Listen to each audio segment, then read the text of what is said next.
throw it, bounce it, skip it, catch it. Here we go. Bradley, coming at you. what are you doing I don't know. on my video? Coming at you with another podcast here. If you hadn't seen his already, go check out the link in the description.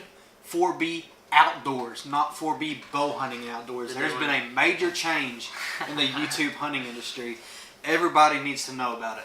So y'all go check out Bradley with 4B Outdoors. That's going to take some getting used to, I'm going to be honest. Yeah, it's kind of sad because, I mean, I've got the old 4B bow hunting.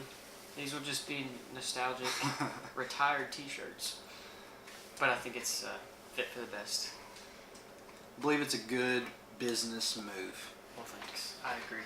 I think we're doing great things here, folks. We are drinking Very water, great things. so we are Great Ozarka water. We are making, straight out of the Ozarks. We if are you didn't catch that. making good moves here. We are here talking to y'all, our loyal subscribers. And so here's our topic for tonight. We are going to discuss how important it is for how important it is for us as hunters to stick together and not be divided. Unity. United, not divided. There's my word. That's what I was looking for in my podcast. Yes, okay. So, basically, as all of you know, there is many groups of people who want to take away your legal right to be able to step into the woods with a firearm, bow, crossbow, whatever it may be, and take game legally to provide for you and your family. And that is one of the hottest topics in America today. Should hunting be legal? Should guns be legal? First of all, it's guaranteed in the Second Amendment of our Constitution that the right to bear arms shall not be infringed. Ever. Hit him with the facts. I just need you to listen to me, Hillary, because you apparently haven't listened enough to Donald Trump. Ooh, we're going in the wrong direction. We are headed down the political road. We should head back down the water road. Yeah. Okay, guys. So here's what I'm trying to convey to y'all. We have, in the hunting world, we've got our bow hunters. Then we have our rifle hunters. Y'all are great too. Everybody in the hunting industry needs to be united, because if we divide ourselves, then we give more power to these groups to take away our rights. If me and Bradley are here fighting, oh you dumb rifle hunter, oh you dumb bow hunter, if me and him are sitting here fighting with each other, then it's so much easier for PETA to take our rights away to hunt. Which, I mean, they have no power to do that, and they're obviously not going to take us seriously. So if we're trying to defend ourselves, I'm trying to defend my side. Let's just say that my side is rifle hunting, your side is bow hunting. If we're arguing here, and someone is trying to take both of these things away from us, then we're not going to be able to defend ourselves very well, because we're arguing here. And bow hunting and rifle hunting are related. Hunting is hunting regardless of the method you choose. Whether you want to kill something with a toothpick or a 50 BMG, that's your right. You can do that depending on your game laws and the type of animal that you are hunting. A little toothpick and a straw and... Yes, so that would be cool. Future video ideas coming for you guys. But once again, united, not divided. So if we stick together, I think there's enough hunters of us. There's enough hunters in America that it's going to be a lot harder for them to do that. Right. If we're united. So if you have like a group of 10 members here that are trying to take away our rights for hunting and fishing, and you have a group of 5 hunters here that are bow hunters, and you have a group of 5 rifle hunters here, well, this group of 10 can move in and overpower this group of 5. This group of 10 can then move over here and overpower this group of 5. But if we match up together, we can... I was going to use this ball. You threw the box. We can make big bounce fun. the liberals, skip the liberals, and catch our rights back. Yes, and I'll do it with this cool with that face. with that exact look on our face. Yes. Okay, but anyway, once again, united, not divided, and I don't know about y'all much, but I have received some hate for being a rifle hunter and a bow hunter. Now, I prefer to be a bow hunter, and I will say this as well. I have received a whole lot more criticism and ridicule for being a bow hunter. We talked about this in my video, our comparison between rifle hunting versus bow hunting. There are some situations where one would be better than the other, but at the end of the day, we're all hunters, and so we should come together as such and support each other, because we're all out in the woods trying to achieve the same goal. Whether you're out there for the meat, there's a lot of people that are bow hunters and rifle hunters that are just there for the meat. There's a lot of people that are trophy hunters, and they're just out there for the trophy. It's legal, by the way. It is legal, but you may not necessarily like the meat, but you can process it and give it away. Yeah, or there's good things to do. There is some people that are out there for the trophy and for the meat, such as myself. So whether or not I do shoot a trophy, every time I step into the field, like specifically whitetail and exotics, that's not really what I'm worried about. That's not very important right at the moment. We all come together as one. We can unite as one group and fight for the same cause. We can stick together and support each other regardless of our weapon of choice.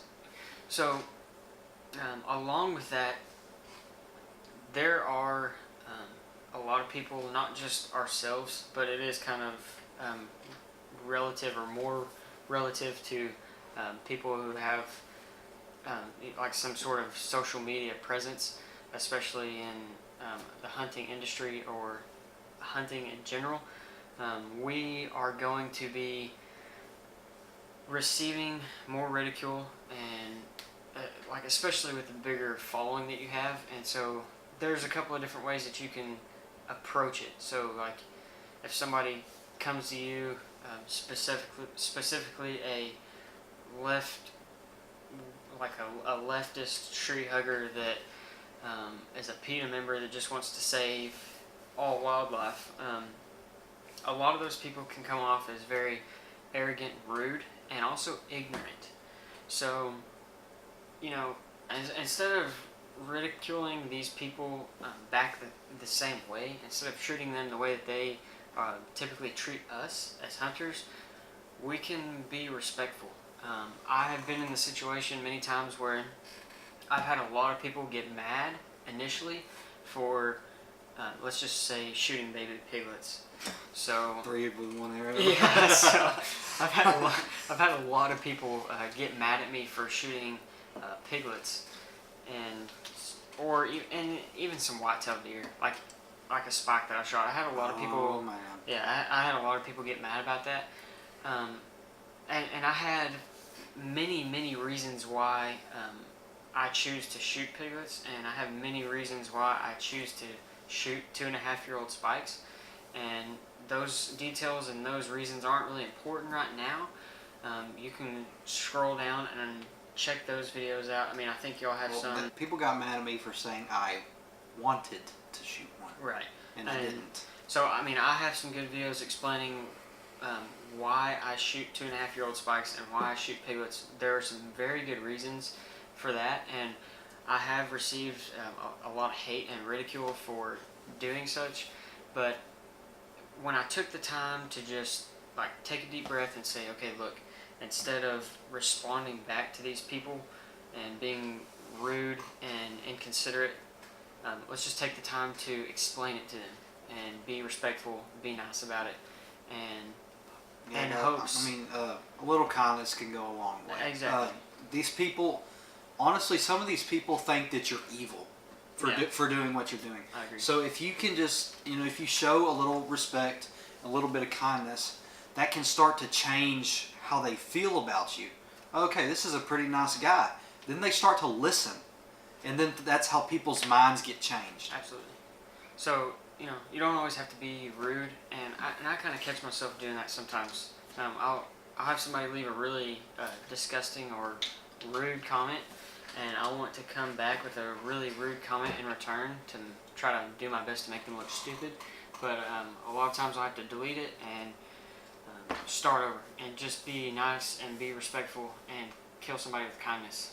And I haven't been in very many situations where people actually listen and say, okay, I apologize for being so rude and I understand your reasoning, but it does happen. So, and it's not just us. I mean, it's not just people with a social media presence.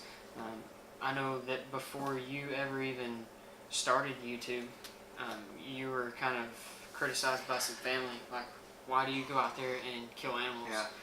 And, I mean, you can explain your reasonings. I mean, there's several reasons why it's honestly, we don't just say, let's go kill some animals. That's not really what we do. Whenever we go out on the weekend and we go and stay wherever to hunt wherever, it's about a lot more than just killing, because it's about waking up early and then watching the sun come up from the stand and seeing the beautiful things God created, and then seeing just animals live. I can't tell you how many times I just sit in the stand and just watch deer. Right. I don't shoot deer every time I go out into the woods. Right. It doesn't happen that way. And then eating amazing meals in between hunts, and then thank you, Jerry, and then going out to hunt again, then coming home and eating another great meal. Right. And then watching the sun go down, seeing a beautiful Texas sunset, and then just the memories that you make in deer camp. It's about so much more than pulling the trigger or letting an arrow fly on an animal. Right. So regardless of whether, whenever we wake up at 5 a.m.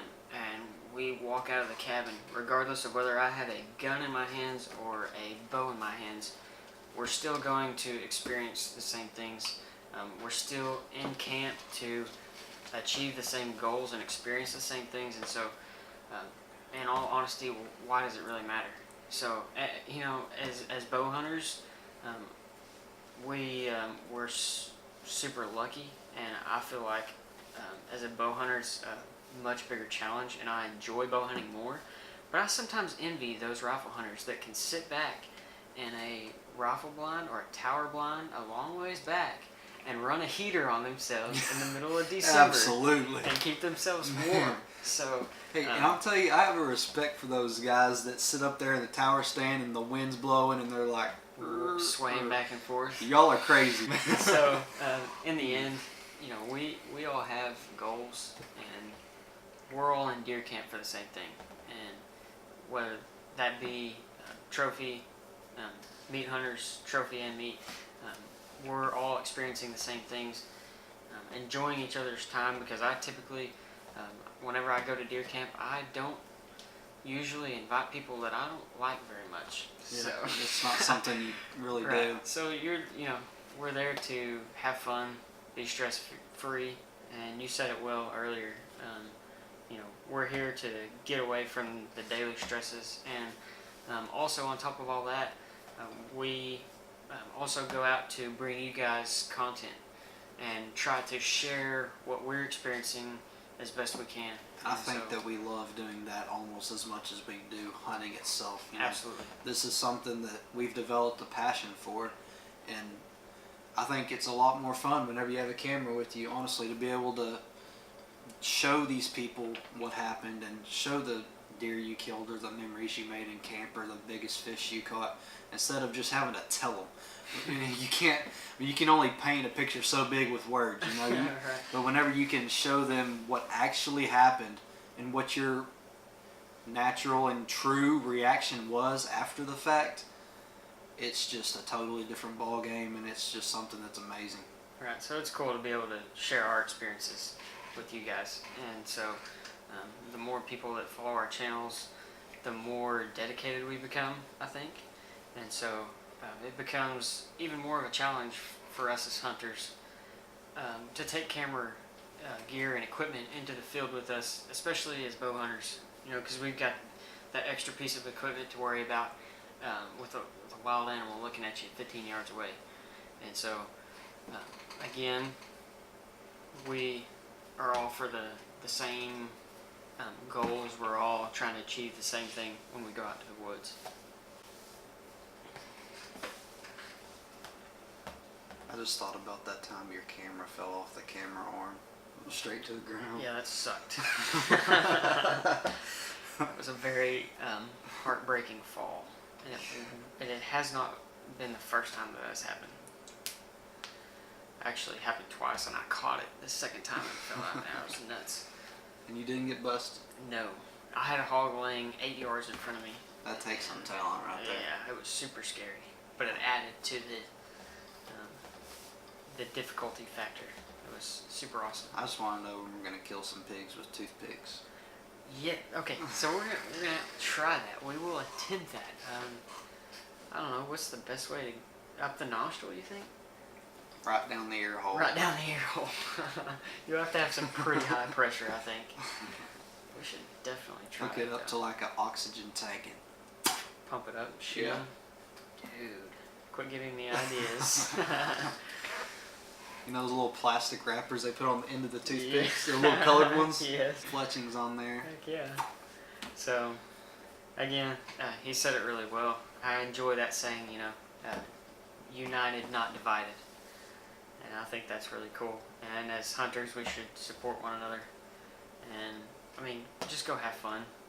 I had a guy one time in the comment section of one of my videos tell me that hunting shouldn't be fun. And if you're not having fun while you're hunting, you're doing it wrong.